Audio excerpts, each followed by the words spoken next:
पाहत आहोत जनकार्य न्यूज, जनतेच्या न्याय हक्कासाठी लढणारं एकमेव न्यूज चॅनल जनकार्य न्यूज.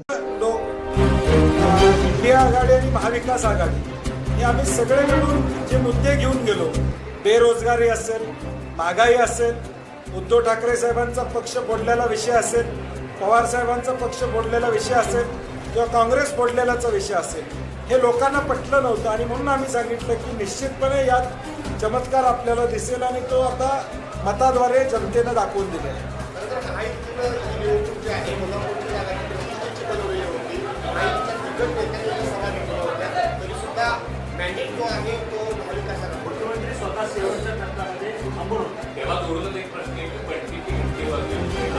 आता टीकात्मक आज काय मी बोलणार नाही. आज आनंदाचा दिवस आहे, उद्या नक्की त्याला उत्तर आम्ही देऊ.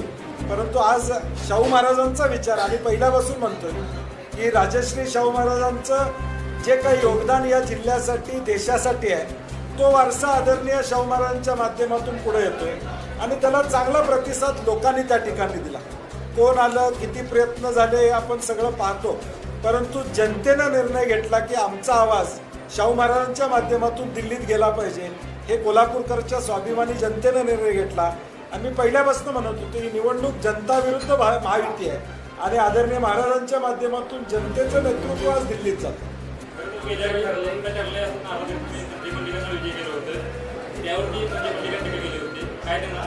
नाही, आता मी म्हटलं तसं आज चांगला दिवस आहे असं टीका करणार नाही. महाराज निवडून आले त्याचा आनंद आम्हा सगळ्यांना.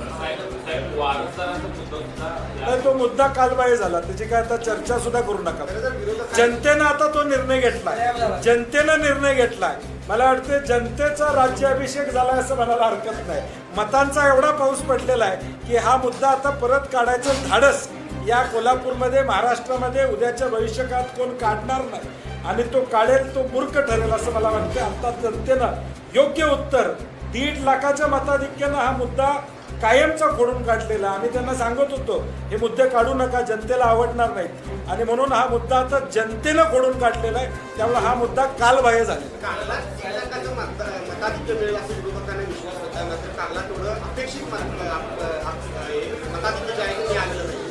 ही आदरणीय शाहू महाराजजींची पुण्य आहे की आम्हाला कोल्हापूरमध्ये जे काय मतदान मिळालं, आमच्या सगळ्यांचे कष्ट असतील, परंतु पुण्याई जी काय ती राजश्री शाहू महाराजांची, विद्यमान शाहू महाराजांची पुण्य आहे की हे मतदान आम्हाला त्या ठिकाणी मिळालं. मला आनंद आहे वाटतोय की आपल्या सगळ्यात जुन्या पक्षात, भारताचा जुना पक्ष म्हणजे काँग्रेस पक्ष, जो स्वातंत्र्य पूर्वी काळातसुद्धा ॲक्टिव्ह होता आणि त्याच्यामुळे ज्यांचं स्वातंत्र्य मिळवण्यामध्ये मोठा वाटा आहे, अशा पक्षातून मी निवडून आलो ही आनंदाची आणि अभिमानाची गोष्ट आहे. तुमच्या या विजयाचं श्रेय तुम्ही कुणाला द्या? माझं विजयाचं श्रेय जनतेला तर देणारच देणार, पण बंटी पाटील आहेत, मालोजी आहेत, संभाजी आहेत आणि आपण सगळे आहेत. खरं तर आपली अभिनयासाठी जेव्हा तुम्हाला मिळत होतं काय तुम्हाला त्याची जी चर्चा चालू झाली होती त्यावेळी शरद पवार आले होते, उद्धव ठाकरेजी आले होते. तर विजयाच्या मिरवणुकीला सुद्धा आम्ही येणार असं ते म्हणतो. आज काय त्याच्याशी संपर्क वगैरे झाला तुम्हाला अभिनंदनासाठी फोन केला? नाही, काय अजून काही कॉन्टॅक्ट झालेला नाही आहे आणि आज काही मिरवणूक वगैरे करायचा प्रयत्न नव्हता. साधारण 1998-99च्या दरम्यानची आपली इच्छा होती की लोकसभेत जायची. साधारण 25 वर्षानंतर आज पूर्ण होताना आणि पुन्हा आपोआप झाले. आणि आपल्या या विजयामध्ये एन पाटलांचा एक मोठा वाटा आहे आणि म्हणूनच आपण एक असं म्हटलं तर चुकीचं होणार नाही. गड आला पण सिंह गेला.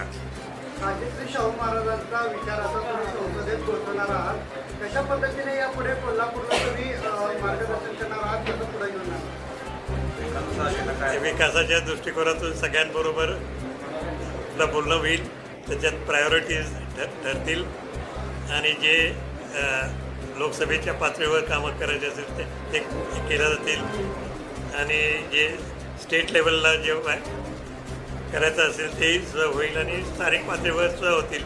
ते प्रायोरिटीज आपल्याला ठरवावं लागतील आणि जनतेच्या हिताच्या जे काम टीका केली तर मला खरं काय आहे ते माहीतच होतं आणि खरं सगळ्यांना जरी माहीत नसलं तर आता सगळ्यांना जी खरी परिस्थिती माहीत आहे.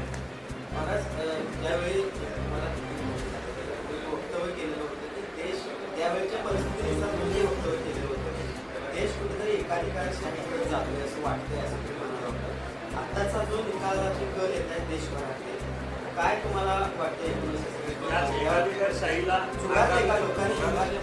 एकाधिकारशाहीला एक ब्रेक तरी लागलेलाच आहे आणि ब्रेक लागणं हे सगळ्यात महत्त्वाचं आहे. आणि म्हणजे त्यांनाही कोणी जरी आता सत्तेत आलं तरी त्यांनी विचार करावाच लागेल की आपण सगळ्यांनी मिळून काम केलं पाहिजे असा विचार करावा लागेल त्यांना.